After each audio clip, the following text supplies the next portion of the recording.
Antes de empezar este vídeo, recordarte que ya está disponible el nuevo curso completo de álgebra lineal para bachillerato, con más de 10 horas de contenido de calidad en el que tendrás acceso de por vida.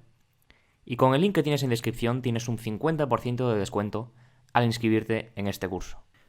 Hola, bienvenido a este nuevo vídeo y hoy vamos a hablar sobre el teorema de la unicidad del límite. Primero vamos a ver qué es lo que significa este teorema y qué es lo que me dice, y a continuación vamos a demostrarlo. Para esto es esencial que hayáis visto la primera lección de esta masterclass de cálculo avanzado sobre la definición formal de límite, que si no la habéis visto os la voy a dejar aquí arriba en una tarjetita. Ahora sí vamos a pasar con el vídeo de hoy. El teorema de la unicidad del límite me dice lo siguiente: el límite de una función, si existe, es único.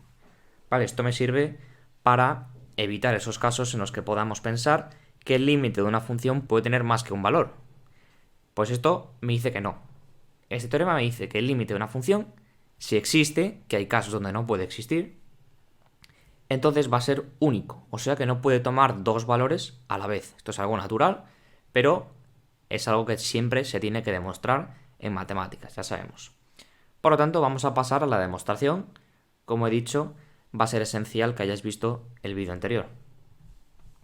Por lo tanto, vamos a hacer la demostración de este teorema. Vamos a considerar una función f tal que el límite cuando x tiende a de la función f minúscula de x es igual a L1 y además es igual a L2. O sea, vamos a suponer que tiene dos valores distintos, L1 y L2. Luego vamos a llegar a la conclusión de que estos valores tienen que ser efectivamente iguales, lo que nos permitiría concluir lo que nos dice este teorema.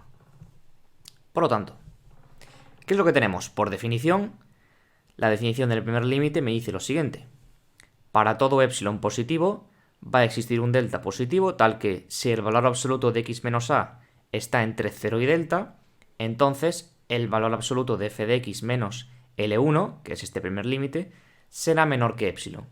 Y ahora, por definición del segundo límite, como hemos visto, tenemos que para todo epsilon positivo va a existir un delta, y ahora pongo delta prima mayor que 0 porque no tiene que ser necesariamente el mismo delta que teníamos en la definición anterior, tal que si el valor absoluto de x menos a está entre 0 y delta prima, entonces la distancia entre f de x y el límite 2 será menor que ese tal epsilon. Vale, esto es lo que tenemos por las definiciones formales de los límites que hemos visto. Por lo tanto, ahora vamos a fijarnos en la siguiente cantidad. Vamos a evaluar la diferencia de valor absoluto entre el límite 1 y el límite 2, por tanto L1 menos L2.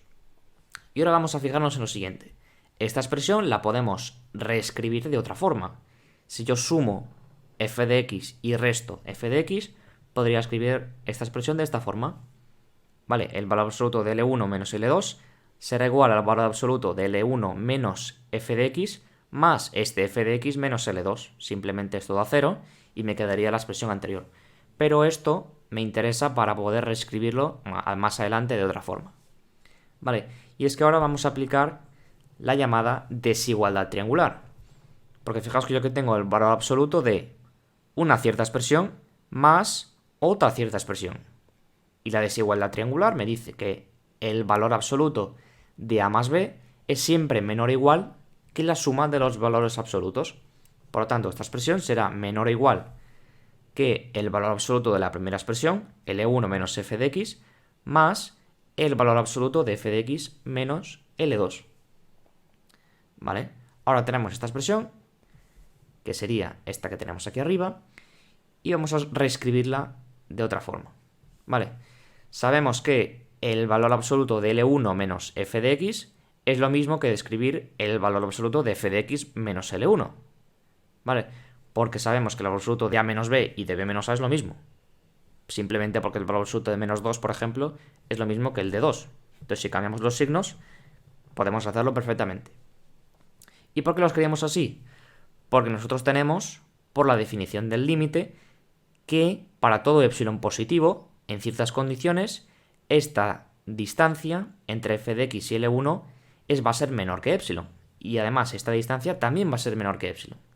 Por lo tanto, la suma de estas distancias va a ser menor que epsilon más epsilon, que es 2 epsilon. Por tanto, tenemos esta suma que es menor que 2 epsilon. Por lo tanto, por medio de toda esta cadena, tenemos finalmente que el valor absoluto de L1 menos L2 va a ser menor que 2 epsilon, para todo epsilon positivo en ciertas condiciones. Entonces, para todo epsilon positivo, un medio de L1 menos L2 en valor absoluto va a ser menor que ese tal epsilon. O sea, si esto ocurre para todo epsilon positivo, significa que existe un número positivo que es mayor que cualquier otro número, que es esta expresión, y esta expresión sabemos siempre que al ser un valor absoluto será siempre mayor o igual que 0. Entonces, es posible tener un número mayor que 0, epsilon, que es mayor que otro número para todo epsilon mayor que 0. Sí, solamente en un caso, y es cuando esta expresión, valor absoluto de L1 menos L2, valga exactamente 0. Cuando esta expresión vale exactamente 0, yo tengo un epsilon que es siempre positivo para todo epsilon positivo, claro que sí. Es trivial.